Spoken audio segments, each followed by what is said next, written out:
എല്ലാ തൊഴിൽപരമായ കർത്തവ്യങ്ങളും നിശ്ചയമായും പരമമുക്തിയെ ഉദ്ദേശിച്ചുള്ളതാകുന്നു. ഭൗതിക നേട്ടങ്ങൾക്കായി അവ ഒരിക്കലും അനുഷ്ഠിക്കരുത്. മാത്രമല്ല, ഋഷിശ്രേഷ്ഠരുടെ മതമനുസരിച്ച് പരമധർമ്മത്തിൽ നിരതനായ ഒരുവൻ ഒരിക്കലും ഭൗതിക നേട്ടങ്ങളെ ഇന്ദ്രിയ സംതൃപ്തിക്കായി ഉപയോഗിക്കരുത്. ഹരേ കൃഷ്ണ. ഹരേ കൃഷ്ണ മാതാജി പ്രണാമം. ഓം നമോ ഭഗവതി വിട്ടോ. ഓം നമോ ഭഗവതേ വാസുദേവായ. അധ്യായം 2 ശ്ലോകം 10. കാമസ്യ നേന്ദ്രിയ പ്രീതിർലഭോ ജീവതേയാവത ജീവസ്യ തത്വജിജ്ഞാസ നാർത്തോ ജജ്ഞേഹ കർമ്മഭി. വിവർത്തനം. പ്രഭുപാദർക്ക് ജയം. ജീവിതാഭിലാഷങ്ങളെ ഒരിക്കലും ഇന്ദ്രിയ സംതൃപ്തിയിലേക്ക് തിരിച്ചുവിടരുത്. ശാരീരിക സൗഖ്യത്തിന് ഉപരിയായി മറ്റൊന്നും തന്നെ ആഗ്രഹിക്കരുത്. കാരണം മനുഷ്യജന്മം നിരാപേക്ഷ സത്യത്തെക്കുറിച്ചുള്ള അന്വേഷണത്തിന് വേണ്ടി മാത്രമുള്ളതാണ്. നമ്മുടെ പ്രവർത്തന ലക്ഷ്യം മറ്റൊന്നും തന്നെ ആവരുത്. ഹരേ കൃഷ്ണ മാതാജി പ്രണാമം. ഓം നമോ ഭഗവതേ വാസുദേവായ. ഓം നമോ ഭഗവതേ വാസുദേവായ. നാരായണം നമസ്കൃത്യം നരം ചൈവ നരോത്തമം ദേവീം സരസ്വതീം വ്യാസം തതോ ജയമുദീരയേത്. നഷ്ടപ്രായേഷ നിത്യം ഭാഗവത സേവയാ ഭഗവതി ഉത്തമ ശ്ലോകേ ഭക്തിർഭവതി നൈഷ്ടകീം. മോഹം കരോതി വാചാലം മംഗളം ലംഘയതേ ഗിരിം കൃപാതമഹം വന്ദേ ശ്രീഗുരും ദീനതാരിണം ശ്രീചൈതന്യം ഈശ്വരം പരമാനന്ദമാധവം. ജ്ഞാനതിമിരാന്തസ്യ ജ്ഞാനാഞ്ജനശലാകയാ ചക്ഷുരന്മിലിതമേന തസ്മൈ ശ്രീഗുരവേ നമഃ. ചൈതന്യമനോഭീഷ്ടം സ്ഥാപിതമേന ഭൂതലേ സൈന്ദ്രോ ഭഗതാ മഹ്യം ദദാതി സ്വപദാന്തികം. നമോ വിഷ്ണുപാദായ കൃഷ്ണപ്രേഷ്ഠായ ഭൂതലം ശ്രീമതേ ജയപതാക സ്വാമിനിധി നാമ്നേ നമാചാര്യപാദായ നിദായകൃപപ്രദായിനം ഗൗരവദാധാമദായ നഗരഗ്രാമതാരിണേ. നമോ വിഷ്ണുപാദായ കൃഷ്ണപ്രേഷ്ഠായ ഭൂതലം ശ്രീമതേ ഭക്തിവേദാന്ത സ്വാമിനിധി നാമ്നേ നമസ്തേ സരസ്വതീ ദേവേ ഗൗരവാണി പ്രചാരിണേ നിർവിശേഷ ശൂന്യവാദി പാശ്ചാത്യദേശധാരിണി ശ്രീകൃഷ്ണ ചൈതന്യ പ്രഭു നിത്യാനന്ദ ശ്രീ അദ്വൈത ഗദാധര ശ്രീവാസാദി ഗൗര ഭക്തവൃന്ദ. ഹരേ കൃഷ്ണ കൃഷ്ണ കൃഷ്ണ ഹരേ ഹരേ ഹരേ രാമ രാമ രാമ ഹരേ ഹരേ. ഹരേ കൃഷ്ണ കൃഷ്ണ കൃഷ്ണ ഹരേ ഹരേ ഹരേ രാമ രാമ രാമ ഹരേ ഹരേ. ഹരേ കൃഷ്ണ കൃഷ്ണ കൃഷ്ണ ഹരേ ഹരേ ഹരേ രാമ രാമ രാമ ഹരേ ഹരേ. ഹരേ കൃഷ്ണ. ശ്രീരാധാഗോവിന്ദ മന്ത്രിസ്തോൻ മംഗലാപുരത്തിന്റെ സ്വാഭാവികം ക്ലാസ്സിലേക്ക് എല്ലാവർക്കും സ്വാഗതം.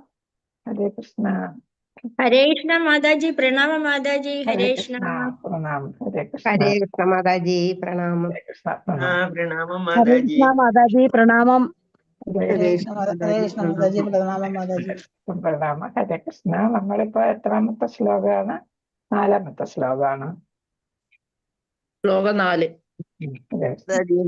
നമ്മൾ കുറച്ച് ഇന്നലെ വായിച്ചു. അപ്പൊ ഇതില്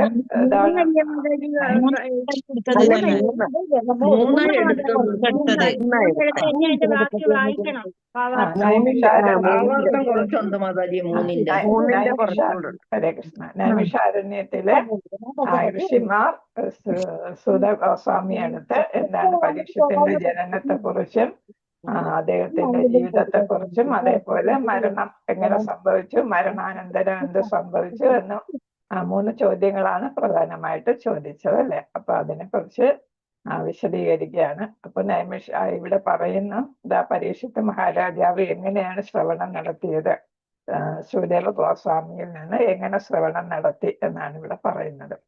അപ്പൊ ഏതുവരെ വായിച്ച് ഇത് മുതൽ വായിക്കാം. പരീക്ഷിത്ത് മഹാരാജാവിന്റെ ഭാവാർത്ഥം ശിലപ്രഭാതർക്ക് ചെയ്യാം. രാജാവിന്റെ ജീവിതത്തിലെ അവശേഷിച്ച 7 ദിനങ്ങൾ ശിവദേവ ഗോസ്വാമി അദ്ദേഹത്തിന് അതീന്ദ്രിയ ജ്ഞാനം പകർന്നു നൽകി. ഉത്സാഹിയായ വിദ്യാർത്ഥിയെ പോലെ പരീക്ഷിത്ത് മഹാരാജാവ് അദ്ദേഹത്തിൽ നിന്ന് ഉചിതമെന്ന് ശ്രമിച്ചു. അപ്പൊ നമുക്കിവിടെ പ്രധാനമായിട്ട് വരുന്ന ഉത്സാഹം വേണം. എന്ന് വെച്ചാല് നമ്മൾ വെറുതെ ഒരു ചെവി കൂടെ മറ്റു ചെവി കൂടെ കേട്ട് കളയല്ല, ഒന്നിക്കൂടെ കേട്ട് മറ്റൊരു കൂടെ കളയുകയല്ല വേണ്ടത്. നമുക്ക് ആത്മാർത്ഥമായിട്ട് അത് മനസ്സിലാക്കണം എന്നുള്ള താല്പര്യത്തോടു കൂടി ഇരുന്ന് നമ്മൾ കേൾക്കണം. എങ്കിലേ നമുക്ക് മനസ്സിൽ പതിയത്തുള്ളൂ, ഉൾക്കൊള്ളാനായിട്ട് പറ്റുള്ളൂ അല്ലെ. അപ്പൊ ഭഗവാനെ മനസ്സിൽ കുടിയിരുത്താനായിട്ട് അങ്ങനെയാണ് സാധിക്കുക. അപ്പൊ അങ്ങനെയാണ് പരീക്ഷത്ത് മഹാരാജാവ് 7 ദിവസവും ജലപാനം പോലും ഇല്ലാതെ കേട്ടിരുന്നത്. അദ്ദേഹത്തിൽ നിന്ന് ഉചിതമാവണ്ണം ശ്രമിച്ചു എന്നുവെച്ചാൽ ശരിയായിട്ടുള്ള രീതിക്ക് ശ്രമിച്ചു. ശ്രീമദ് ഭാഗവതത്തിന്റെ അവണ്ണമുള്ള ആധികാരികമായ ശ്രവണ കീർത്തനങ്ങളുടെ ഫലം ശ്രോതാവിനും ഭക്താവിനും തുല്യമായി ലഭിച്ചു. അപ്പൊ പറഞ്ഞയാളിനും കേട്ടയാളിനും രണ്ടുപേരും ഒരേപോലെ ആത്മാർത്ഥമായിട്ട് വളരെ ശ്രദ്ധയോടെ ഭഗവാനിൽ മനസ്സൂന്നിയാണ് പറഞ്ഞത് കേട്ടത്. അതുകൊണ്ട് അതിന്റെ ഫലം രണ്ടുപേർക്കും കിട്ടി ഒരേപോലെ. ഭാഗവതത്തിൽ നിർദ്ദേശിച്ചിരിക്കുന്ന നവവിധ അത്യതീന്ദ്രിയ ഭക്തിവിധ സേവനങ്ങളിൽ എല്ലാമോ അല്ലെങ്കിൽ അവയിൽ ചിലതോ അല്ലെങ്കിൽ ഒന്നും അല്ലേ നമ്മൾ ഇന്നലെ പഠിച്ചതാണ്. ഏതെങ്കിലും ഒന്നെങ്കിലും വേണ്ട പോലെ അനുഷ്ഠിച്ചാൽ ഒരേപോലെ പ്രയോജനപ്രദമാകുന്നു. അപ്പൊ എല്ലാം നവയുധ സേവനം ചെയ്തില്ലെങ്കിലും ഒന്നെങ്കിലും ശരിയായിട്ടുള്ള രീതിക്ക് ചെയ്യണം. അപ്പൊ ശ്രവണം എന്നും കീർത്തനം എന്നുമുള്ള ആദ്യത്തെ 2 പ്രധാന പ്രക്രിയകൾ ഗൗരവപൂർവ്വം അനുഷ്ഠിച്ചവരായിരുന്നു മഹാരാജാവ് പരീക്ഷിത്ത്, ശുകദേവ ഗോസ്വാമി. അപ്പൊ അടിസ്ഥാനമായിട്ടുള്ള 2 ഘടകങ്ങളാണ് ശ്രവണവും കീർത്തനവും അല്ലെ. അപ്പൊ ശ്രവണം നന്നായാല് നമുക്കെല്ലാം നന്നായി. അതേപോലെ പറഞ്ഞു കൊടുക്കുന്നത് നന്നായാലാണ് ശരിയായിട്ടുള്ള ശ്രവണം വരുന്നത് അല്ലെ. അപ്പൊ രണ്ടും ഒരേപോലെ നന്നാകണം. അതാണ് അടിസ്ഥാനമായിട്ടുള്ള 2 ഘടകങ്ങൾ. അപ്പൊ അത് രണ്ടും നന്നായിട്ട് ചെയ്തവരായിരുന്നു ശുകദേവ ഗോസ്വാമിയും അതേപോലെ പരീക്ഷിത്ത് മഹാരാജാവും. ആകയാൽ ഇരുവര് അവരുടെ സ്തുത്യർഹ്യമായ യജ്ഞത്തിൽ വിജയികളായി തീർന്നു. അപ്പൊ കേൾക്കുന്നതിലും പറയുന്നതിലും ഒരേപോലെ അവർ വിജയിച്ചു. ശ്രവണ ഗൗരവപൂർണമായ ശ്രവണ കീർത്തനത്തിലൂടെ മാത്രമേ അതീന്ദ്രിയ സാക്ഷാത്കാരം പ്രാപ്തമാകും. അപ്പൊ അതീന്ദ്രിയ തലത്തിലെത്താൻ ഭഗവാനെ പ്രാപിക്കണമെങ്കിൽ നമുക്ക് എന്ത് വേണം? ഗൗരവപൂർണമായിട്ടാണ് ശ്രവണം കീർത്തനം എന്ന് വെച്ചാൽ ആത്മാർത്ഥതയോടെ നമ്മൾ അതിൽ തന്നെ അനന്യ ഭക്തി എന്ന് നമ്മൾ പറഞ്ഞല്ലേ. ഇപ്പൊ ഇവിടെ വേറെ ഒരു ചിന്തയും ഇല്ലാതെ അതിൽ തന്നെ ശ്രവിച്ചിരിക്കണം, അല്ലാതെ സാധ്യമല്ല. ഈ കലിയുഗത്തിൽ ഒരു തരം ആത്മീയ ഗുരുവും ശിഷ്യരും വളരെ പരസ്യപ്പെടുത്തുന്നുണ്ട്. നമ്മൾ ഇന്നലെ വായിച്ചതാണ് അല്ലെ. ഞാൻ ഇപ്പൊ പറഞ്ഞു, ചിലപ്പോൾ ഉദ്ദേശിച്ച ആരായിരിക്കും? വിവേകാനന്ദ സ്വാമി, രാമകൃഷ്ണ പരമഹംസരെ ആയിരിക്കാം, പേരെടുത്ത് പറഞ്ഞില്ലെങ്കിലും. അപ്പൊ അവിടെ പറഞ്ഞ എന്താണ്? ഗുരുവിൽ നിന്നും ഒരു വൈദ്യുതി പ്രവാഹം പോലെ ശിഷ്യന് പകർന്നു കിട്ടി. അപ്പൊ ഗുരുവിന് എന്നിട്ട് ശിഷ്യൻ ബോധം കിട്ടി വീണു. ഗുരുവിന് പിന്നെ എന്താണ്? അപ്പൊ മുഴുവൻ നഷ്ടപ്പെട്ടു ഈ ജ്ഞാനം എന്നാണ് അവിടെ പറഞ്ഞത്. ശക്തി മുഴുവൻ നഷ്ടപ്പെട്ടു. അപ്പൊ ഇവിടെ പക്ഷെ അങ്ങനെ ഉണ്ടായില്ല എന്നാണ് ഇവിടെ പറഞ്ഞത്. ഹരേ കൃഷ്ണ. അപ്പൊ ഗുരുവിൽ നിന്നുള്ള ഉത്സുകമായ ശ്രവണമാണ് വേണ്ടത്. അതാണ് ഏകമാർഗം. അതീന്ദ്രിയ തലത്തിലെത്താനായിട്ടുള്ള, അതീന്ദ്രിയ ജ്ഞാനം ലഭിക്കാനുള്ള ഏകമാർഗം. ശരിയായിട്ടുള്ള ഗുരുവിൽ നിന്ന്, യഥാർത്ഥ ഗുരു പരമ്പരയിൽ നിന്ന് വരുന്ന ഗുരുവിൽ നിന്ന് യഥാർത്ഥ രീതിയിൽ ഉത്സാഹത്തോടെ ശ്രവിക്കണം. അത്ഭുതകരമായ ഫലങ്ങൾക്കായി ഔഷധ അഭ്യാസങ്ങളുടെയോ അല്ലെങ്കിൽ ഗൂഢമായ മാസ്മര വിദ്യകളുടെയോ ഏതിന്റെയും ആവശ്യമല്ല. ശ്രവണവും കീർത്തനം നന്നായാൽ എല്ലാം നന്നായി അതീന്ദ്രിയ തലത്തിലെത്താം. പ്രക്രിയ വളരെ ലളിതമാണ്. അതാണ് ഭക്തിയോഗം വളരെ എളുപ്പമുള്ളതെന്ന് പറയുന്നത്. സിമ്പിളാണ്. കാരണം എന്താ? മറ്റ് മാർഗങ്ങളിൽ നിന്ന് വ്യത്യസ്തമായി ഒരുപാട് വർഷമോ അല്ലെങ്കിൽ കഠിനമായിട്ടുള്ള തപസ്സോ യോഗയോ ഒന്നും ചെയ്യണ്ട. എന്നാൽ ആത്മാർത്ഥതയുള്ളവർക്ക് മാത്രമേ അഭികാമ്യമായ ഫലം കൈവരിക്കാനാകൂ. അപ്പൊ പൂർണ്ണമായിട്ട് ഭഗവാന് സമർപ്പിതരായവർക്ക് അതീന്ദ്രിയ ജ്ഞാനവും അതീന്ദ്രിയ തലത്തിലും എത്താനായിട്ട് സാധിക്കും. ശ്ലോകം 4. സുതൗവാച അബീബലധർമ്മരാജ പിതൃവത്സരഞ്ജയൻ പ്രജ നിസ്പൃഹ സർവകാമേഭ്യ കൃഷ്ണപാദാന സേവയാം. ഇവിടെ സുത ഗോസ്വാമി പറയുന്നു, ശ്രീല പ്രഭുപാദർക്ക് ജയം. ശ്രീ ഗോസ്വാമി പറഞ്ഞു, അബീബലത് എന്താണ്? സമൃദ്ധിയോടെ ഭരിച്ചു. ആരാണ്? പരീക്ഷത്ത് രാജാവ് അല്ലെ. ധർമ്മരാജ, രാജാവ് യുധിഷ്ഠിരനെ കുറിച്ചാണ് പറയുന്നത്. രാജാവ് യുധിഷ്ഠിരൻ ആരാണ്? മുത്തശ്ശനാണ് അല്ലെ. പിതൃവത്, ഒരു പിതാവിനെ പോലെ രഞ്ജയൻ, പ്രസാദിപ്പിച്ചുകൊണ്ട് പ്രജകൾ ജന്മമെടുത്ത എല്ലാവരും നിസ്പൃഹ, സ്വകീയ അഭിലാഷങ്ങളില്ലാതെ എല്ലാ കാമേഭ്യ, ഇന്ദ്രിയ പ്രീണനത്തിൽ നിന്ന് കൃഷ്ണപാദ, ശ്രീകൃഷ്ണ ഭഗവാന്റെ പാദാംബുജങ്ങൾ അനുസേവയ, നിരന്തര സേവന സമർപ്പണത്തിന്റെ ബലത്താൽ. അപ്പൊ ഇവിടെ പറയുന്ന എന്താണ്? യുധിഷ്ഠിര ചക്രവർത്തി എങ്ങനെ രാജ്യം ഭരിച്ചു. അപ്പൊ അതേപോലെ ആര് പിന്തുടർന്നു? പരീക്ഷിത്ത് മഹാരാജാവ് അതേപോലെ പിന്തുടർന്നു. അപ്പൊ പിതാമഹൻ ഒരു മോഡലായിട്ട് മാറി അല്ലെ, മാതൃകയായിരുന്നു. അപ്പൊ അവിടെ അദ്ദേഹത്തിന് സ്വന്തമായിട്ട് ഒരു താല്പര്യമില്ല, എല്ലാം പ്രജകളുടെ ഹിതമായിരുന്നു യുധിഷ്ഠിരന്റെ ലക്ഷ്യം.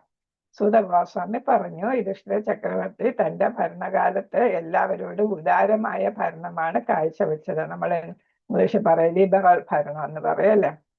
വളരെ സ്ട്രിക്റ്റ് അല്ലായിരുന്നു, റൂൾസ് എല്ലാം എല്ലാവരും പാലിക്കുകയും ചെയ്യാം. അപ്പൊ അതൊരു ടാക്ടിക്സ് ആണ്, എങ്ങനെ ഭരണം നടത്തണം എന്നുള്ളത് ഒരു ടാക്ടിക്സ് ആണ്. അപ്പൊ പ്രജകളുടെ പിതാവ് എന്ന സ്ഥലത്ത് നിന്ന് ഭരണം നടത്തുമ്പോൾ മക്കൾക്കെല്ലാം അത് ഇഷ്ടപ്പെടും അല്ലേ.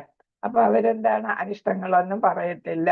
അപ്പൊ രാജാവിന് ഇഷ്ടമില്ലാത്തതൊന്നും ചെയ്യത്തില്ല. അതേസമയം രാജാവിന്റെ റൂൾസ് ആൻഡ് റെഗുലേഷൻസ് ഒക്കെ പാലിക്കുകയും ചെയ്യും. അങ്ങനെയാണ് അവിടെ രാമരാജ്യം വരുന്നത് അല്ലേ. അപ്പൊ അദ്ദേഹം ശരിക്കും ഒരു പിതാവിനെ പോലെ തന്നെയായിരുന്നു. അദ്ദേഹത്തിന് സ്വന്തമായി ഏതൊരു അഭിലാഷവും ഇല്ലായിരുന്നു. മാത്രവുമല്ല, ശ്രീകൃഷ്ണ ഭഗവാന്റെ പാദാംബുജങ്ങളുടെ നിരന്തര സേവനത്താൽ അദ്ദേഹം എല്ലാവിധ ഇന്ദ്രിയ ആസ്വാദനങ്ങളിൽ നിന്ന് സ്വതന്ത്രനായിരുന്നു. ഇതെല്ലാം ഇദ്ദേഹത്തെ പിന്നീട് പല രാജാക്കന്മാരും, അപ്പൊ അശോക ചക്രവർത്തി, അവരെല്ലാം ഇദ്ദേഹത്തെ മോഡലാക്കി സ്വീകരിച്ചിരുന്നു എന്നാണ്.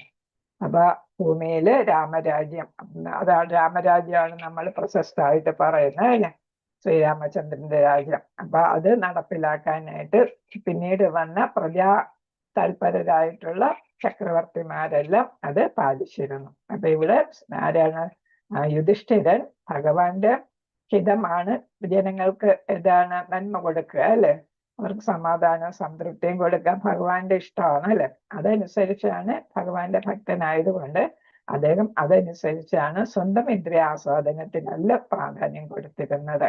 അങ്ങനെ ചെയ്തത് കൊണ്ട് അദ്ദേഹം ഇന്ദ്രിയ ആസ്വാദനത്തിൽ നിന്ന് സ്വതന്ത്രനായിരുന്നു. അപ്പൊ ഇന്ദ്രിയ ആസ്വാദനം വരുമ്പോഴാണ് ആളുകൾ പണം സമ്പാദിക്കണം, എല്ലാം സ്വന്തമായിട്ട് വേണം, മറ്റുള്ളവർക്കൊന്നും കൊടുക്കണ്ട, അവരുടെ ഇഷ്ടാനിഷ്ടങ്ങളൊന്നും നോക്കാതെയൊക്കെ പ്രവർത്തിക്കുന്ന. അപ്പൊ ഇവിടെ അദ്ദേഹം പിതാവിന്റെ സ്ഥാനത്ത് നിന്ന് ഭരണം നടത്തി.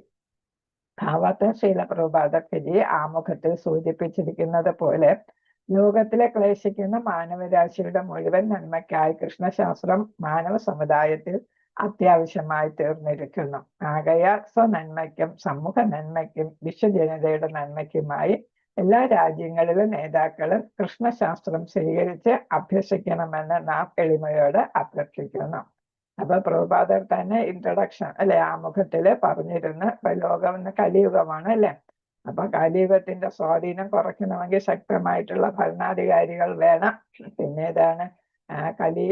കലിയുഗത്തില് വേണ്ടാത്ത ചിന്തകളും പ്രവൃത്തികളും അതിൽ നിന്നൊക്കെ ജനങ്ങളെ മാറ്റിയെടുക്കുന്നതിന് വേണ്ടിയിട്ട് ഭഗവാന്റെ ശാസ്ത്രം മനസ്സിലാക്കി അത് സമുദായത്തിനും പകർന്നു കൊടുക്കണം എന്നാണ്. അപ്പൊ പറയുന്ന സ്വജന നന്മയ്ക്കും തന്റെ ജനതയ്ക്ക് മൊത്തത്തിൽ സമൂഹത്തിന് പിന്നെ ലോകം മുഴുവനുള്ള ജനങ്ങൾക്ക്. നമ്മൾ പറയത്തില്ലേ, വീട്, പിന്നെ അത് കഴിഞ്ഞ് നമ്മുടെ സമുദായം അല്ലെ, പിന്നെ നമ്മുടെ സമൂഹം, പിന്നെ നമ്മുടെ സ്റ്റേറ്റ്, പിന്നെ രാജ്യം, പിന്നെ ലോകം. അങ്ങനെയാണ് നമ്മൾ ക്രമേണ നമ്മുടെ വ്യാപ്തി വരുന്നത് അല്ലെ.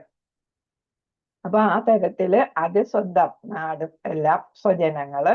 അപ്പൊ അങ്ങനെ നന്മയ്ക്ക് തന്റെ നന്മയ്ക്ക് വരുന്നുണ്ട്. കാരണം എന്താണ്, കൃഷ്ണാവബോധത്തിൽ പ്രവർത്തിച്ചാല് ഭഗവാന് തൃപ്തിയാവുള്ളൂ അല്ലെ. അപ്പൊ അങ്ങനെ നമുക്ക് എന്ത് കിട്ടുള്ളൂ, മോചനം കിട്ടുകയുമുള്ളൂ. അത് കഴിഞ്ഞ് സമൂഹ നന്മ, പിന്നെ വിശ്വജനതയുടെ നന്മ. അപ്പൊ അതിന് വേണ്ടിയിട്ട് ജനങ്ങളെല്ലാം, ഇപ്പോഴത്തെ ഭരണാധികാരികളും ജനങ്ങളും എല്ലാം എന്ത് ചെയ്യണം, കൃഷ്ണശാസ്ത്രം സ്വീകരിച്ച് അഭ്യസിക്കണമെന്നാണ് എൻ്റെ എളിമയായ എളിയ അഭ്യർത്ഥന എന്നാണ് ശ്രീല പ്രഭുപാദർ ആമുഖത്തിൽ പറഞ്ഞിരിക്കുന്നത്. അപ്രകാരം നന്മയുടെ മൂർത്തിഭാവമായ മഹാരാജാവ് യുധിഷ്ഠിരന്റെ നിദർശനത്തിലൂടെ ഇവിടെ ഇതിനെ സ്ഥിരീകരിച്ചിരിക്കുന്നു. പരമദിവ്യോത്തമ പുരുഷനായ ശ്രീരാമൻ ഒരു ഉത്തമ രാജാവായിരുന്നതിനാൽ ഭാരതത്തിൽ ജനങ്ങൾ രാമരാജ്യത്തിന് അതിയായി ആഗ്രഹിക്കുന്നു. ഭാരതത്തിലെ മറ്റുള്ള രാജാക്കന്മാരും അഥവാ ചക്രവർത്തിമാരും ഭുവനത്തിൽ ജാതരായ എല്ലാ ജീവസത്തകളുടെയും അഭിവൃദ്ധിക്കായി ലോകവിധിയെ നിയന്ത്രിച്ചു. ഇവിടെ പ്രജഹ എന്ന പദം പ്രാധാന്യമർഹിക്കുന്നു.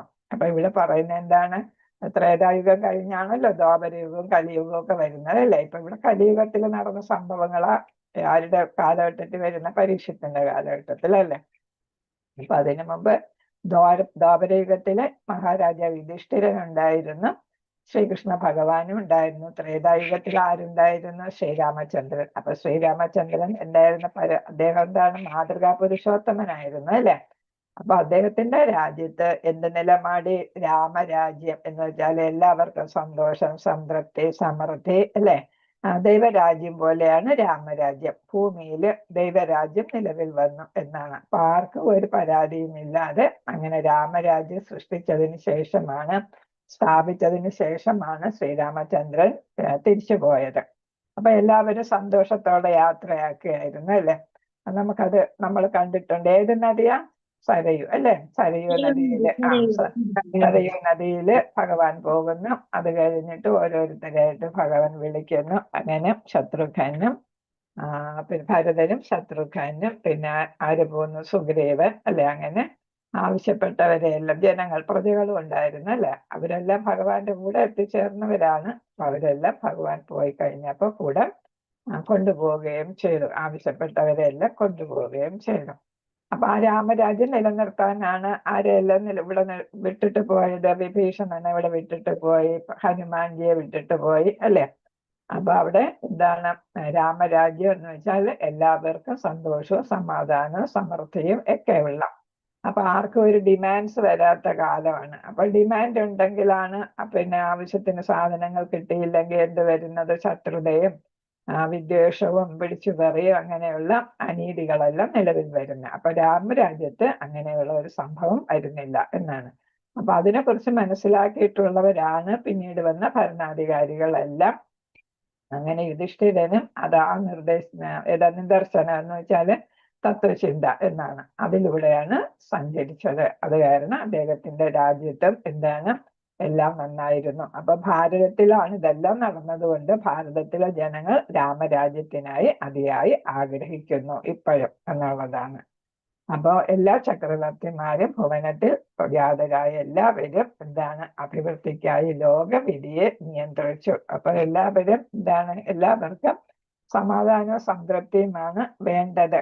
അപ്പോ അതിനു വേണ്ടിയിട്ട് ഭാരതത്തിലെ ജനങ്ങളും രാജാക്കന്മാരും എല്ലാം എന്ത് ചെയ്തു? ലോകത്തുള്ള സംഭവങ്ങളെയൊക്കെ നിയന്ത്രിച്ചു എന്നാണ് ഇവിടെ പറയുന്നത്. ഇവിടെ പ്രജഹ എന്ന പദം പ്രാധാന്യം അർഹിക്കുന്നു. യാതനായത് എന്നാണ് ഈ പദത്തിന്റെ ശബ്ദോൽപത്തി വിഷയകമായ വിവക്ഷ. ജലജീവികൾ മുതൽ ശ്രേഷ്ഠരായ മനുഷ്യർ വരെ ഭൂമിയിലുള്ള വിവിധ ജീവിവർഗങ്ങളെല്ലാം തന്നെ പ്രജകളെന്ന് വിശേഷിപ്പിക്കപ്പെടുന്നു. അപ്പൊ മനുഷ്യർ മാത്രമല്ല എല്ലാ ജീവജാലങ്ങളെയും പ്രജകളെന്നാണ് അറിയപ്പെടുന്നത്. അതുകൊണ്ടാണ് ഏതാണ് മൃഗങ്ങളെയൊന്നും ബാധിക്കരുത്, കൊല്ലരുത്, അവരുടെ എന്താണ് പിന്നെ എല്ലാവർക്കും വേണ്ടത്ര പരിരക്ഷ നൽകണം. ഇപ്പൊ രാജാക്കന്മാര് പരീക്ഷിത്ത് പിന്നെ ബ്രാഹ്മണ അല്ലെ, അവർക്കെല്ലാം വേണ്ടത്ര പരിരക്ഷണം നൽകിയിരുന്നു. നമ്മൾ പഠിച്ചവന്നറിഞ്ഞില്ല, അല്ലെങ്കിൽ ഇനി പഠിക്കും. ഗോക്കളും ബ്രാഹ്മണരും സമൂഹത്തിന് ആവശ്യമായിട്ടുള്ള ഘടകങ്ങളാണ് അല്ലെ. ഗോക്കളാണ് നമുക്ക് കൃഷിയെ സഹായിക്കുന്നത്, പാല് തരുന്നത്, പാലുൽപ്പന്നങ്ങളെല്ലാം തരുന്നത്. ബ്രാഹ്മണരാണ് സമൂഹത്തിൽ ധർമ്മം നിലനിർത്തുന്നത്, ധർമ്മ പ്രചരണം നടത്തുന്നത്. അതുകൊണ്ട് ഭഗവാൻ കൃഷ്ണനും എന്ത് ചെയ്തിരുന്നു? ഈ ഗോക്കളെയും ബ്രാഹ്മണരെയും ബഹുമാനിച്ചിരുന്നു. യുധിഷ്ഠിര മഹാരാജാവും പിന്നീട് പരീക്ഷിത്ത് മഹാരാജാവും എല്ലാം ആ തരത്തിലാണ് സഞ്ചരിച്ചിരുന്നത്. അപ്പൊ പ്രജകൾ എന്ന് പറയുമ്പോൾ എല്ലാ ജീവസത്തകളും പെടും. അപ്പോൾ ഓരോ ജീവസത്തയ്ക്കും അതിൻ്റെതായിട്ടുള്ള സംരക്ഷണം നൽകണം.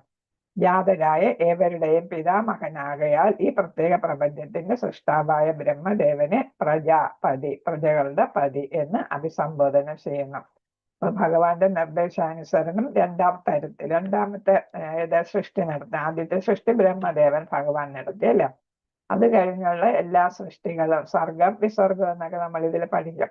അപ്പൊ വിസർഗം എല്ലാം നടത്തിയത് ആരായിരുന്നു? ബ്രഹ്മദേവനായിരുന്നു. ആകയാൽ ഇന്ന് പ്രജ എന്ന പദം കൊണ്ട് അർത്ഥമാക്കുന്നതിനേക്കാൾ കൂടുതൽ അർത്ഥവ്യാപ്തിയോട് കൂടിയാണ് ഇവിടെ അത് ഉപയോഗിച്ചിരിക്കുന്നത്. ഇന്ന് നമുക്ക് പ്രജ എന്ന് പറയുന്ന വെറുതെ ഒരു വാക്കായിട്ട് ഉപയോഗിക്കുന്നു. എന്ന് വെച്ചാൽ അതിന്റെ പ്രാധാന്യം ഉൾക്കൊണ്ടുകൊണ്ടല്ല ഭരണാധികാരികൾ പെരുമാറുന്നത് അല്ലെ. അപ്പൊ പ്രജകൾക്ക് വേണ്ടിയിട്ട് ഇപ്പോഴത്തെ ഭരണാധികാരികളൊന്നും ചെയ്യുന്നില്ല. അപ്പൊ അവരുടെ സ്വന്തം കാര്യം മാത്രം നോക്കുന്നു എന്നുള്ളതാണ്. അപ്പൊ അതുകൊണ്ട് ഇപ്പോഴും ആ വാക്കിന് അത്ര പ്രാധാന്യം കിട്ടുന്നില്ല. എന്നാൽ മുമ്പ് പ്രജ എന്ന വാക്കിന് വളരെയധികം പ്രാധാന്യമുണ്ട്. അവര് പോയിട്ടേ ബാക്കി എന്തും ഉള്ളൂ എന്നായിരുന്നു.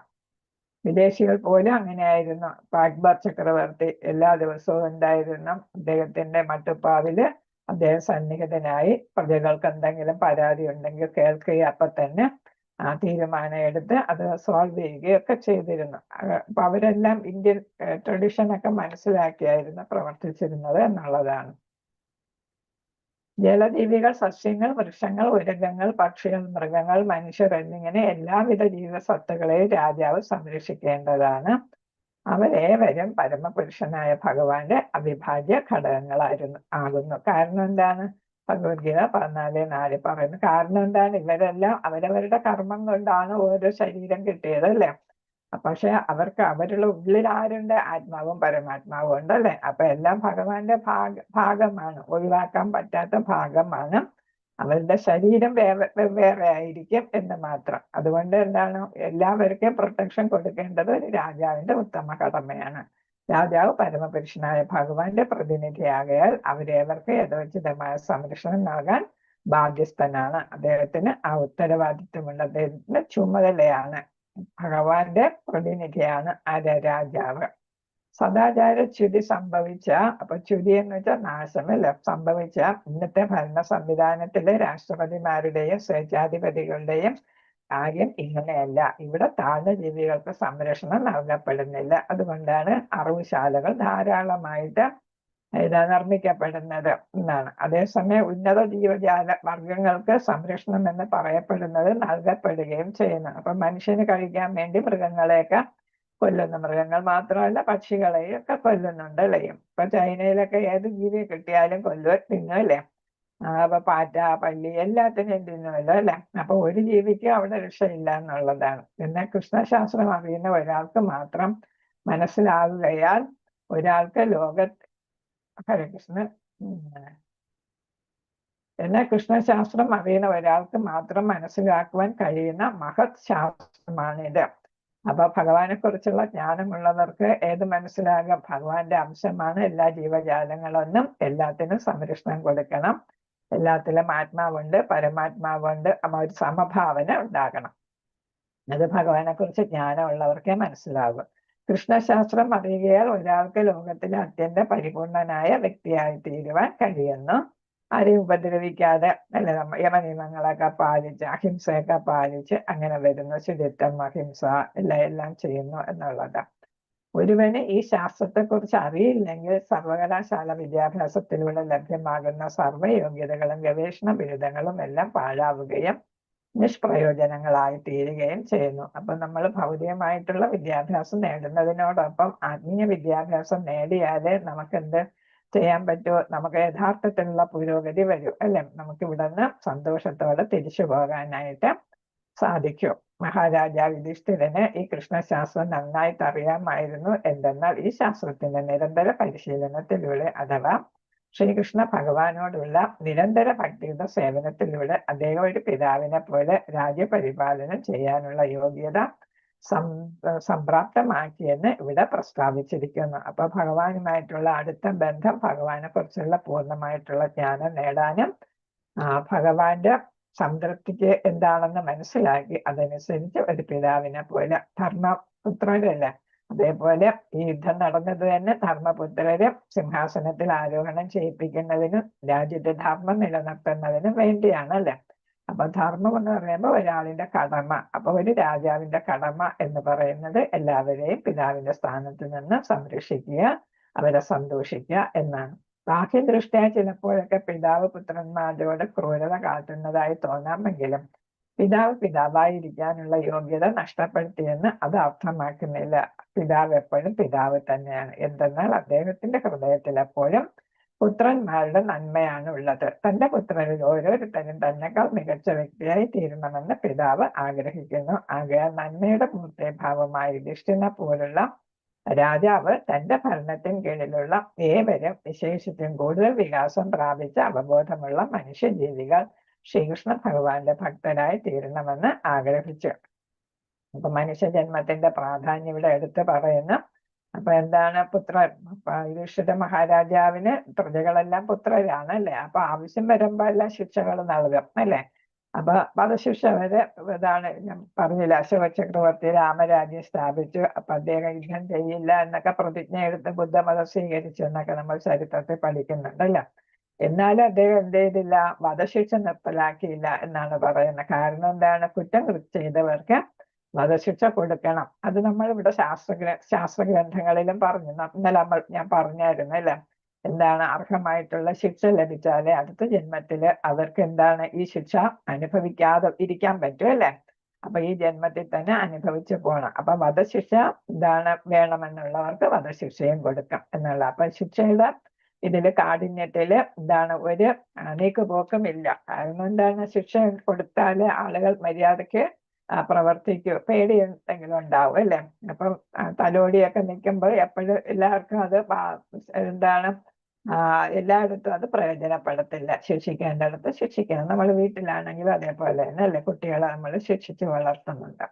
എന്നുവെച്ചാൽ വെറുതെ അവരെ ശിക്ഷിക്കുകയല്ല, അവർക്ക് കുറ്റത്തിന് ശിക്ഷ കൊടുക്കുകയാണ്. അത് അവരെ നന്നാക്കാൻ വേണ്ടിയിട്ടുള്ള ഒരു ഉപായം. അതാണ് നമ്മൾ കുറ്റവാളികളെയൊക്കെ ജയിലിൽ അടയ്ക്കുന്നത്. അവരവിടെ അവിടെ നിന്ന് മനസ്സിലാക്കി പ്രായശ്ചിത്തം ചെയ്യാനായിട്ട് അവർക്ക് സാധിക്കണം എന്നുള്ളത് കൊണ്ടാണ് ജയിലിൽ അടയ്ക്കുന്നത്.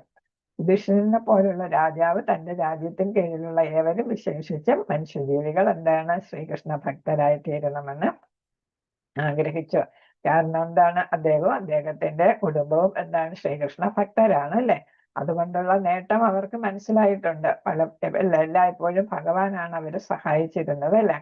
അപ്പൊ അതുകൊണ്ട് അതിന്റെ ഫലം അറിയാന്നുള്ളത് കൊണ്ട് എല്ലാവരും അത് ചെയ്യണം ആഗ്രഹിച്ചിരുന്നു. ഇപ്രകാരം ഏവർക്കും നിരർത്ഥകമായ ഭൗതിക അസ്തിത്വത്തിൽ നിന്നും സ്വതന്ത്രരാകാൻ കഴിയും. എന്ന് വെച്ചാൽ ഈ ഭൗതിക ലോകത്തിൽ നിന്ന്, ഈ ദുഃഖാലയത്തിൽ നിന്നും മോചനം നേടാനായിട്ട് ആത്മീയ അസ്തിത്വത്തിൽ എത്താനായിട്ട്, അതാണ് ശരിയായിട്ടുള്ള അസ്തിത്വം അല്ലേ. സ്വന്തം അസ്തിത്വം അതാണ്. ആ സ്വരൂപത്തിൽ എത്താനായിട്ട് കഴിയും. അദ്ദേഹത്തിന്റെ ശാസനത്തിന്റെ ആദർശ സൂക്തം പ്രജകളുടെ സർവ നന്മയായിരുന്നു. കാരണം പ്രജകൾക്കും യഥാർത്ഥ നന്മ എന്തെന്ന് നന്മയുടെ മൂർത്തിയ ഭാവമായ യുധിഷ്ഠിര മഹാരാജാവിന് കൃത്യമായിട്ട് അറിയാമായിരുന്നു. അപ്പം ഒരാൾ ചെയ്ത് കാണിക്കുകയാണ് അല്ലെ. യുധിഷ്ഠിര മഹാരാജ അവർക്ക് മാതൃക കാണിച്ചു കൊടുക്കുകയാണ്. എന്താണ് നന്മയുടെ മൂർത്തി എന്ന് അദ്ദേഹം കാണിച്ചു കൊടുക്കുകയാണ്. അപ്പൊ എങ്ങനെ നന്മ ചെയ്യണമെന്ന് അദ്ദേഹം കാണിച്ചു കൊടുത്ത് അപ്പൊ മറ്റുള്ളവരെയും ആ തലത്തിലേക്ക് കൊണ്ടുവരാനായിട്ട് ശ്രമിക്കുകയാണ്. ആ തത്വത്തിൽ അധിഷ്ഠിതമാണ് അദ്ദേഹം ഭരണം നിർവഹിച്ചു പോകുന്നത്. അല്ലാതെ ഇന്ദ്രിയ ആസ്വാദനം എന്ന രാക്ഷസീയ തത്വത്തിൽ അധിഷ്ഠിതമായല്ല. അപ്പൊ ഇവിടെ എന്താണ്, ഭൗതിക ലോകത്തുള്ള ആസ്വാദനമല്ല ലക്ഷ്യം. പിന്നെ ഏതാണ്, ആവശ്യത്തിന് ഇവിടെ സന്തോഷം വേണം. ബാക്കി എന്താണ് പ്രധാന ഉദ്ദേശം, എല്ലാവർക്കും ഭക്തനായി തീരാൻ, അല്ലെങ്കിൽ ഭഗവാന്റെ ഭക്തി ചെയ്ത് തിരിച്ച് ഭഗവത് സന്നദ്ധിയിലേക്ക് തിരിച്ചു പോകാൻ അവരെ പ്രേരിപ്പിക്കുക. ഒരു ഉത്തമ രാജാവെന്ന നിലയിൽ ഏതൊരുവിധ സ്വകീയ താല്പര്യവും അദ്ദേഹത്തിന് ഇല്ലായിരുന്നു. അപ്പൊ സ്വന്തം താല്പര്യങ്ങളൊന്നും ഇല്ല. അദ്ദേഹത്തിന്റെ സർവ്വ ഇന്ദ്രിയങ്ങളും പരിപൂർണനായ ഭഗവാന്റെ അവിഭാജ്യ ഘടകങ്ങളായ ജീവാത്മാക്കളോടുള്ള ഭാഗിക സേവനം ഉൾപ്പെടെയുള്ള പ്രേമഭക്തിയുടെ സേവനത്തിൽ സദാ വ്യാപൃതമായിരുന്നതിനാൽ ഇന്ദ്രിയ ആസ്വാദനത്തിന് അവിടെ സ്ഥാനമില്ലായിരുന്നു. അപ്പൊ പ്രജാ സംരക്ഷണം, പ്രജാക്ഷേമം, പ്രജാസംതൃപ്തിയും ഇതൊക്കെയായിരുന്നു അദ്ദേഹത്തിന്റെ ലക്ഷ്യം. കാരണം എന്താ, പ്രജകളെല്ലാം ഭഗവാന്റെ അംശമാണ്. പരിപൂർണനെ അവഗണിച്ച് അവിഭാജ്യ ഘടകങ്ങൾക്ക് സേവനം അനുഷ്ഠിക്കുന്നതിൽ വ്യാപൃതരായിരിക്കുന്നവർ സമയവും ഊർജവും പാഴാക്കുക മാത്രമാണ് ചെയ്യുന്നത്. അതായത് ഭഗവത് സേവനം ചെയ്യാത്തവര് അവരുടെ ജന്മം തന്നെ പാഴാക്കി കളയുന്നു. ഒരു വൃക്ഷത്തിന്റെ വേരുകളിൽ ജലം പകരാതെ ഇലകൾ നനച്ച് സമയവും ഊർജവും പാഴാക്കുന്നതിന് സമാനമാണ് ഇത്. ഇപ്പൊ ഇന്ദ്രിയ ആസ്വാദനത്തിന് വേണ്ടി ശ്രമിക്കുന്നവർ എന്താണ് ചെയ്യുന്നത്, യഥാർത്ഥത്തിൽ ആരാധിക്കേണ്ട അല്ലെങ്കിൽ സേവനം നടത്തേണ്ടവരെ സേവിക്കുന്നില്ല. അതായത് ഭഗവാനെ സേവിക്കുന്നില്ല. അങ്ങനെ ഇലകൾ നനച്ച് ഊർജം പാഴാക്കുന്നത് പോലെ, സമയവും ഊർജവും പാഴാക്കുന്നത് പോലെ മനുഷ്യജന്മം വെറുതെ കളയുന്നു. വേരുകളിൽ ജലം പകരുക വഴി ഇലകൾ താനെ പൂർണ്ണമായി ഉജ്ജീവിപ്പിക്കുന്നു. എന്നാൽ ഇലകളിൽ മാത്രമാണ് ജലം പകരുന്നതെങ്കിൽ മുഴുവൻ ഊർജവും പാഴായി പോകുന്നു. നമ്മൾ പല പ്രാവശ്യം പഠിച്ചതാണ് അല്ലെ, ഭഗവത്ഗീതയിലും പഠിച്ചു. അപ്പൊ നമ്മൾ എന്താണ് സേവനം നടത്തേണ്ടത്, എവിടെയാണ് സേവനം നടത്തേണ്ടതെന്ന് മനസ്സിലാക്കി അവിടെ സേവനം നടത്തുക. അപ്പൊ ഭഗവാനാണ് എല്ലാത്തിൻ്റെയും പരമദിവ്യോത്തമ പുരുഷനാണ് അല്ലെ, എല്ലാവരുടെയും ഉപരിയായിട്ടുള്ള ഉത്തമ പുരുഷനാണ്. അപ്പൊ അദ്ദേഹത്തിനാണ് നമ്മൾ സേവനം ചെയ്യേണ്ടത്. അങ്ങനെ ചെയ്യുമ്പോൾ നമുക്ക് നമ്മൾ ലഭിക്കേണ്ട ഫലം ലഭിക്കും. ആകയാൽ മഹാരാജാവ് യുധിഷ്ഠിരൻ നിരന്തരം ഭഗവത് സേവനത്തിൽ നിരതനായിരുന്നു. അപ്പൊ ഭഗവാന്റെ ഇഷ്ടം എന്താണെന്ന് മനസ്സിലാക്കി പ്രജകൾക്ക് വേണ്ടിയിട്ട് ഭരണം നടത്തിയിരുന്നു. അവരെ സന്തോഷിപ്പിക്കുന്ന തരത്തിൽ ശിക്ഷിക്കേണ്ടവരെ ശിക്ഷിച്ചും താലോലിക്കേണ്ടവരെ താലോലിച്ചും ഒക്കെ അദ്ദേഹം ഭരണം നടത്തിയിരുന്നു. അപ്രകാരം അദ്ദേഹത്തിന്റെ ശ്രദ്ധാപൂർവമായ ശാസനത്തിൽ കീഴിലുള്ള ഭഗവാന്റെ അവിഭാജ്യ ഘടകങ്ങളായ ജീവസത്തകൾ ഈ ജന്മത്തിൽ എല്ലാവിധ സുഖ സൗകര്യങ്ങളും അടുത്ത ജന്മത്തെ സർവ്വവിധ അഭിവൃദ്ധിയും പ്രാപ്തമാകുന്ന വിധത്തിൽ കൃത്യമായി പരിപാലിക്കപ്പെട്ടിരുന്നു. അപ്പൊ ഇവിടെ സന്തോഷമുണ്ട്. അടുത്ത ജന്മത്തിന് അടിസ്ഥാനം ഇടുകയും ചെയ്യാണ് ഇവിടെ ചെയ്തിരുന്നത് അല്ലേ. അപ്പൊ നമ്മുടെ ഈ ജന്മമാണ് അടുത്ത ജന്മം തീരുമാനിക്കുന്നതെന്ന് നമ്മൾ മനസ്സിലാക്കിയിട്ടുണ്ട് അല്ലെ. അപ്പൊ അതിന് വേണ്ടിയിട്ടുള്ള എല്ലാ സൗകര്യങ്ങളും ആര് ചെയ്തിരുന്നു? ആ രീതിക്കുള്ള ഒരു ഭരണമാണ് യുധിഷ്ഠിര മഹാരാജാവ് നടത്തിയ രാജ്യശാസനത്തിന്റെ ഉത്തമമായ നിർവഹണം അത്തരത്തിലാകുന്നു. അപ്പൊ രാജ്യശാസനം എന്ന് വെച്ചാൽ ശാസനം എന്ന് വെച്ചാൽ ഭരണം, പിന്നെ നിയമങ്ങൾ എന്നൊക്കെ പറയാം. അപ്പൊ അത് നിയമങ്ങളും എല്ലാ ഭരണവും നിയമങ്ങളും എല്ലാം വേണ്ട പോലെ നിർവഹിക്കാനായിട്ട് ആർക്ക് സാധിച്ചു? യുധിഷ്ഠിര മഹാരാജാവിന് സാധിച്ചിരുന്നു. ഹരേ കൃഷ്ണ. ശ്ലോകം 5. ഓം നമോ ഭഗവതേ വാസുദേവായ. സമ്പദകൃതമോ ലോക മഹിഷീഭ്രാതരോ മഹീം ജംബുദീപാധിപത്യം ച യശം ച ത്രിവിധം ഗതം.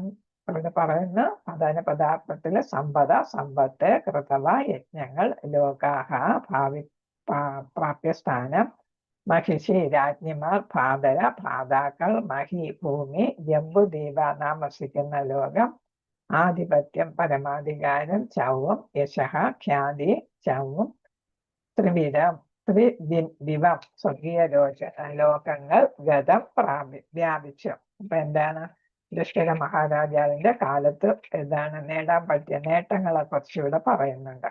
സ്വർഗീയ വിവർത്തന ഭാവാത്ത് ശീലപ്രഭാതത്തിന്റെ സ്വർഗീയ ലോകങ്ങളെ പോലെ യുധിഷ്ഠിര മഹാരാജാവിന്റെ ലൗകിക സമ്പത്ത്, മികച്ച പ്രാപ്യസ്ഥാനം കൈവരിക്കാൻ ഉതകുന്ന അദ്ദേഹത്തിന്റെ യജ്ഞങ്ങൾ, അദ്ദേഹത്തിന്റെ രാജ്ഞി, ധീരന്മാരായ ഭ്രാതാക്കൾ, വിസ്തൃതമായ ഭൂപ്രദേശം, ഭൂലോകത്തിന് മീതെയുള്ള അദ്ദേഹത്തിന്റെ പരമാധികാരം, അദ്ദേഹത്തിന്റെ യശസ് തുടങ്ങിയവയെ കുറിച്ചുള്ള വൃത്താന്തം എത്തിച്ചേർന്നു. അപ്പൊ ഭൂമിയില് ഭരിക്കുന്ന അല്ലെ ഏറ്റവും പ്രധാനപ്പെട്ട പ്രശസ്തനായ ചക്രവർത്തി എന്ന് എവിടെ വരെ അറിഞ്ഞ സ്വർഗീയ ലോകങ്ങൾ, ഉപരിലോകങ്ങളിൽ പോലും മഹാരാജാവിന്റെ പ്രശസ്തി എത്തിപ്പെട്ടു എന്നാണ് പറയുന്നത്. കാരണം എന്താണ്? അത്രയ്ക്ക് സമ്പത്ത് അദ്ദേഹത്തിന് ഉണ്ടായിരുന്നു. സമ്പത്ത് വെറുതെ കിട്ടുന്നതല്ല. കാരണം എന്താ? നല്ല ഭരണാധികാരിക്ക് കിട്ടേണ്ട ഉറവിടങ്ങളിൽ നിന്നെല്ലാം നികുതിയായിട്ടും എല്ലാം എന്ത് ചെയ്യും? സമ്പത്ത് വരും അല്ലെ. ജനങ്ങൾ നന്നായിട്ട് കൃഷിയും ഗോരക്ഷയും ഒക്കെ നടത്തി, അപ്പൊ അങ്ങനെ കച്ചവടമൊക്കെ നടത്തി, അങ്ങനെ ഐശ്വര്യം, അതേപോലെ തന്നെ ശൂദ്രരും ഒക്കെ വേണ്ട പോലെ പ്രവർത്തിക്കുന്നു. ക്ഷത്രിയ രാജ്യത്തിന്റെ സംരക്ഷണം നടത്തുന്നു. അപ്പൊ വർണ്ണാശ്രമ ധർമ്മ വ്യവസ്ഥിതി അനുസരിച്ച് എല്ലാം നടന്നു പോകുന്നു. പിന്നെ ഇതാണ് സഹോദരങ്ങൾ എല്ലാം ഒന്നുകൊന്ന് മെച്ചപ്പെട്ടവരാണ് അല്ലെ, പാണ്ഡവന്മാര്. അപ്പൊ അവരെല്ലാം രാജാവിനെ സഹായിക്കുന്നു. രാജ്ഞി അതേപോലെ എല്ലാം വേണ്ട പോലെ ഒരു മഹാറാണിയുടെ സ്ഥാനത്ത് നിന്ന് എല്ലാം നിയന്ത്രിക്കുന്നു. അപ്പൊ അങ്ങനെ എന്താണ്? അശ്വമേധ യാഗങ്ങളൊക്കെ നടത്തി പല പല യാഗങ്ങൾ നടത്താനായിട്ട് സാധിച്ചു. അപ്പൊ ഇതെല്ലാം കൊണ്ട് എന്ത് ചെയ്തു? പ്രശസ്തിയും സമ്പത്തും ശക്തിയും എല്ലാം അദ്ദേഹത്തിന് വളരെ വർദ്ധിച്ചപ്പോ അദ്ദേഹത്തിന് എന്താണ് പ്രശസ്തി? അദ്ദേഹത്തിന്റെ യശസ് എവിടെ എത്തി? സ്വർഗലോകങ്ങളിൽ വരെ എത്തിയെന്നാണ് പറയുന്നത്. ഹരേ കൃഷ്ണ. ഭാവാർത്ഥം നമുക്കിവിടെ നിർത്താം, സമയമായല്ലോ. നമുക്ക് നാളെ ഭാവാർത്ഥം മുതൽ തുടങ്ങാം. അടുത്ത ക്ലാസ് ഉണ്ടല്ലോ. ഇന്ന് ക്ലാസ് ഇല്ലേ? ഹരേ കൃഷ്ണ. വന്ന ഈ ഭാവാർത്ഥം കൂടെ വായിച്ചു പോകാം.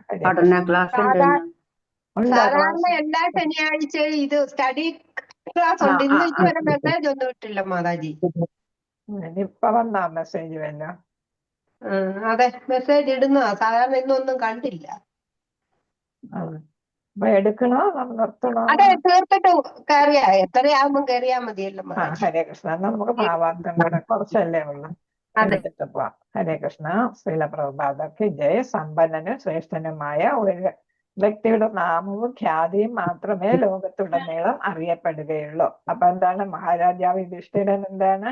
ശ്രേഷ്ഠനായി, സമ്പന്നനായി. അതുകൊണ്ടാണ് എല്ലായിടത്തും അദ്ദേഹത്തിന്റെ പ്രശസ്തിയും എന്താണ് പേരും പ്രശസ്തിയൊക്കെ പ്രചരിക്കാൻ ഇടയായത്. മഹാരാജാവ് യുധിഷ്ഠിരന്റെ സത്ഭരണ, അതാണ് ഇവിടെ ശ്രദ്ധിക്കേണ്ടത്. സത്ഭരണ, എല്ലാവർക്കും ഇഷ്ടപ്പെടുന്ന ഭരണമാണ്, എല്ലാവർക്കും സംതൃപ്തി നൽകുന്നതിനെയാണ് നമ്മൾ സത്ഭരണം എന്ന് പറയുന്നത്. ലൗകിക സമ്പത്ത്, ഭൗതികമായിട്ടുള്ള സമ്പത്ത്, അദ്ദേഹത്തിന്റെ മഹനീയായ പത്നി ദ്രൗപദി, ഭ്രാതാക്കളായ ഭീമൻ, അർജുനൻ, അവരുടെ വീര്യം, ജംബുദ്വീപ് എന്ന അറിയപ്പെടുന്ന ഈ ലോകത്തിന് മീതെയുള്ള അദ്ദേഹത്തിന്റെ സുദൃഢമായ പരമാധികാരം എന്ന് വെച്ചാൽ അശ്വമേധ യാഗം എല്ലാം നടത്തി ഒരുപാട് വിസ്തൃതമായ സാമ്രാജ്യമാണ് അദ്ദേഹത്തിനുള്ളത് അല്ലെ.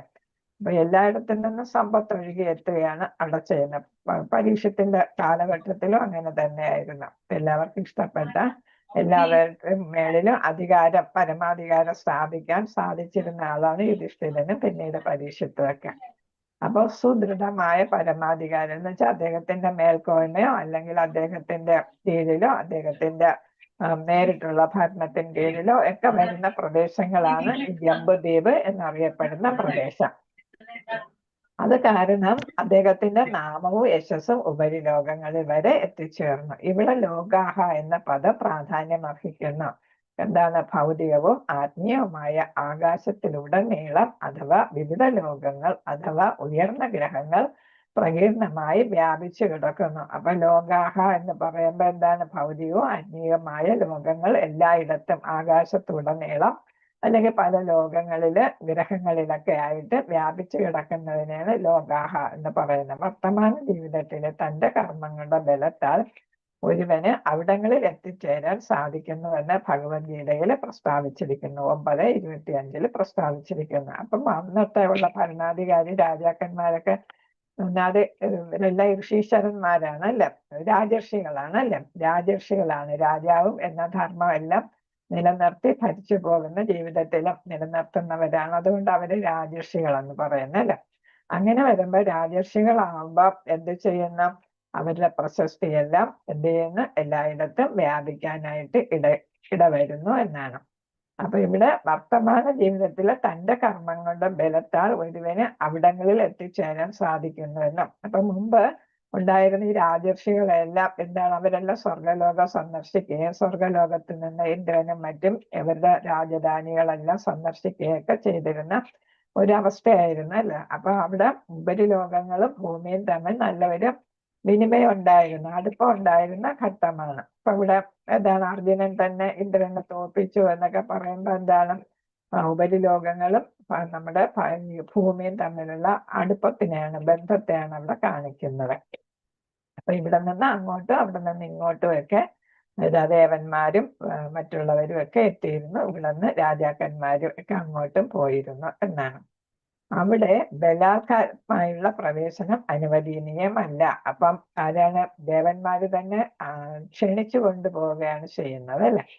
ബഹിരാകാശത്തിൽ ചില 1000 മൈലുകൾക്ക് മേൽ സഞ്ചരിക്കുവാനുള്ള വാഹനങ്ങൾ കണ്ടുപിടിച്ച നിസ്സാരമായ ഭൗതിക ശാസ്ത്രജ്ഞർക്കും എഞ്ചിനീയർമാർക്കും ഒന്നും പ്രവേശന അനുമതി നൽകപ്പെടുകയില്ല അല്ലെ. അപ്പൊ അന്ന് ദേവലോകങ്ങളിലൊക്കെ പോകാനായിട്ട് ഇവിടുത്തെ നല്ല ഭരണകർത്താക്കൾക്കൊക്കെ സാധിച്ചിരുന്നു, ജനങ്ങൾക്കും ഒക്കെ സാധിച്ചിരുന്നു. പക്ഷെ നമ്മുടെ ഇപ്പോഴത്തെ എഞ്ചിനീയർമാർക്കൊന്നും അങ്ങനെ കുറച്ച് മൈലുകൾക്ക് അപ്പുറം പോകാനേ പറ്റുന്നില്ല. കുറച്ച് മൈലുകൾക്ക് പോകുന്നെങ്കിൽ പല പല കണ്ടീഷൻസിനെ അടിസ്ഥാനമാക്കിയാണ് പോകുന്നത് അല്ലെ. വായു അല്ലെ, ഓക്സിജൻ ഒക്കെ ആയിട്ടല്ലേ പോകുന്നത്. മെച്ചപ്പെട്ട ലോകങ്ങളിൽ എത്തിച്ചേരുന്ന മാർഗം അതല്ല. നമുക്കറിയാം, രാവണൻ തന്നെ എവിടെ ശിവലോകത്ത് വരെ പോയിരുന്നു അല്ലെ. അത്തരം സന്തുഷ്ടമായ ലോകങ്ങളിൽ പ്രവേശിക്കുവാൻ യജ്ഞങ്ങളിലൂടെയും സേവനത്തിലൂടെയും ഒരുവൻ യോഗ്യത നേടണം. അപ്പൊ ഉപരിലോകങ്ങളിൽ പോകണമെങ്കിൽ യജ്ഞങ്ങളിലൂടെ സേവനത്തിലൂടെയുമാണ് അവർക്ക് അവർ ക്വാളിഫൈ ചെയ്താണ് അവിടെയൊക്കെ പോകുന്നത്. അവരെ ക്ഷണിക്കുകയാണ്, നല്ല ആളുകളെ ഒക്കെ ക്ഷണിക്കുന്നു. ജീവിതത്തിന്റെ ഓരോ ചുവടിലും പാപിഷ്ഠരായവർക്ക് ഭൗതിക അസ്തിത്വത്തിന്റെ യാതനകൾ അധികം അനുഭവിക്കാനായി മൃഗജീവിതത്തിലേക്ക് അധപ്പതിക്കുന്നത് മാത്രമേ പ്രതീക്ഷിക്കാൻ സാധിക്കൂ. അപ്പൊ നമ്മൾ വേണ്ടത്ര ഭക്തിയുത സേവനം ചെയ്യുന്നില്ലെങ്കിൽ നമ്മൾ വീണ്ടും വീണ്ടും ഭൗതിക ലോകത്ത് പല പല ജീവിതങ്ങൾ ജീവിക്കേണ്ടി വരും. അപ്പൊ അതൊക്കെ മനുഷ്യ ജന്മത്തിൽ നിന്ന് താഴോട്ട് പോകുന്നത് അധപ്പതനം അല്ലെ. മൃഗജീവിതമായിട്ട് മാറിയാല് അത് നമ്മുടെ മനുഷ്യജന്മത്തിൽ നിന്നുള്ള ഒരു അധപതനമായിട്ട് വരും. അപ്പൊ നമ്മൾ വിവേകപൂർവ്വം ബുദ്ധിപൂർവ്വം ഭഗവത് സേവനം ഒക്കെ ചെയ്ത് പുരോഗതിയിലേക്ക് പോകണം. അതായത് ഉന്നത ലോകങ്ങളിൽ എത്തുകയോ അല്ലെങ്കിൽ ഭഗവാനെ തന്നെ പ്രാപിക്കുകയോ ഒക്കെ ചെയ്യണം. ഇതും ഭഗവത്ഗീത 16:19 പ്രസ്താവിച്ചിരിക്കുന്നു. എന്ന് വെച്ചാൽ എന്താണ്? നമുക്ക് അധപതനം വരും എന്നുള്ള കാര്യം ഇവിടെ പറഞ്ഞിട്ടുണ്ട് എന്നാണ്. യുധിഷ്ഠിര മഹാരാജാവിന്റെ നല്ല യജ്ഞങ്ങളും യോഗ്യതകളും അത്രത്തോളം ഉത്കൃഷ്ടവും ധർമ്മപരവുമായതിനാൽ സ്വർഗീയ ഉപരിലോകവാസികൾ പോലും അദ്ദേഹത്തെ അവരിൽ ഒരാളായി സ്വീകരിക്കുവാൻ മുൻപേ തന്നെ തയ്യാറായിരുന്നു. അപ്പൊ എന്താണ്, യുധിഷ്ഠിര മഹാരാജന് മാത്രമല്ല അദ്ദേഹത്തിന്റെ സഹോദരങ്ങളും ഒക്കെ, നമുക്ക് അർജുനൻ പോയ കാര്യങ്ങളൊക്കെ നമുക്കറിയാം അല്ലെ. അപ്പൊ അവരെല്ലാവരെയും എന്താണ് അങ്ങോട്ട് പോകാൻ അവരിൽ ഒരാളായിട്ട് എന്ന് വെച്ചാൽ ദേവന്മാർക്ക് തുല്യമായിട്ടുള്ള സ്ഥാനം ഈ മനുഷ്യരായിട്ടുള്ള പാണ്ഡവർക്കെല്ലാം കിട്ടിയിരുന്നു. പ്രത്യേകിച്ച് യുധിഷ്ഠിര മഹാരാജാവിന് കിട്ടിയിരുന്നു എന്നാണ് ഇവിടെ പറയുന്നത്. ഹരേ കൃഷ്ണ. വാഞ്ചകൽപതരൂപസ്യ കൃപാ സിന്ധുഭ്യേവച പതിദാന പാവനേഭ്യോ വൈഷ്ണവേഭ്യോ നമോ നമഃ. അനന്തകോടി വൈഷ്ണവ ഭക്തവൃന്ദ की जय. श्रील प्रभुपाद की जय. गुरु महाराज की जय. ग्रंथराज श्रीमद् भागवतम की जय. गौरनिताय प्रेमानंदे हरि बोल. हरे कृष्ण कृष्ण कृष्ण हरे हरे, हरे राम राम राम हरे हरे. हरे कृष्ण कृष्ण हरे राम हरे हरे कृष्ण कृष्ण कृष्ण हरे हरे, हरे राम राम राम हरे हरे.